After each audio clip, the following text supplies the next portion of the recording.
Ito na nga, update tayo sa Gilas Pilipinas sa paparating na third window ng FIBA World Cup Asian Qualifiers kontra nga sa New Zealand at sa Australia. Ayon nga sa report, ang Gilas Pilipinas ay magkakaroon ng tune-up game at kanilang makakalaban ang isa sa mga team sa NBL, ang Franklin Bulls. Dito nga masusubukan ng ating Gilas Pilipinas kung hanggang saan ba ang lakas ng posibleng Final 12 ni Coach Tim Cone, at magandang paghahanda na rin ito upang masabayan natin ang lakas ng New Zealand at Australia.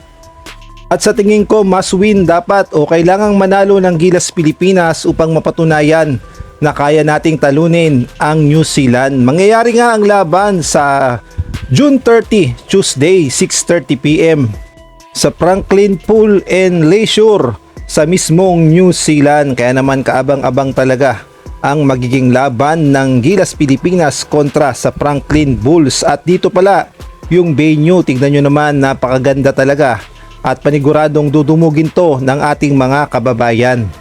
At masasabi nating magandang pampainit na rin ito sa Gilas Pilipinas ang pakikipag-tune up dito sa Franklin Bulls, dahil dito lalo mahahasa yung team chemistry, yung galaw, at syempre yung game plan ni Coach Tim Cone. Kaya naman kailangan talagang seryosohin ang laban na ito. Kahit nasabihin na nating tune-up game, kailangan must win situation at manalo ang ating Gilas Pilipinas.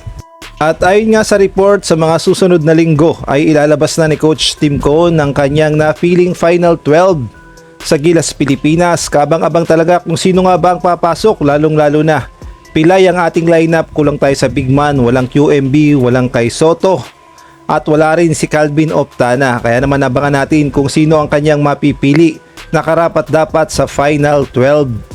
Samantalang naglabas na ang New Zealand ng kanilang official Final 12 na ipangtatapat nila sa Gilas at gay na rin sa Guam. At ito nga yung kanilang mga napiling players.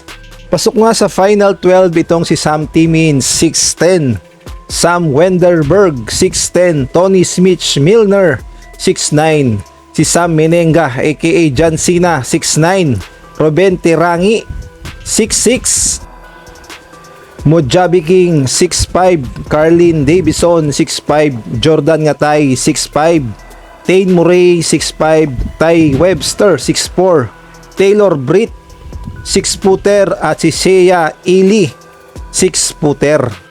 At ayan nga ang kanilang official lineup na ipangtatapat sa ating Gilas Pilipinas sa paparating na third window. Sa tingin nyo, mahihirapan kaya ang ating Gilas Pilipinas sa lineup na yan o makikipagsabayan ng ating Gilas?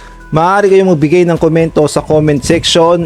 At favor naman, pakipindot ang like, subscribe at ang notification bell para updated ka sa susunod kong i-upload.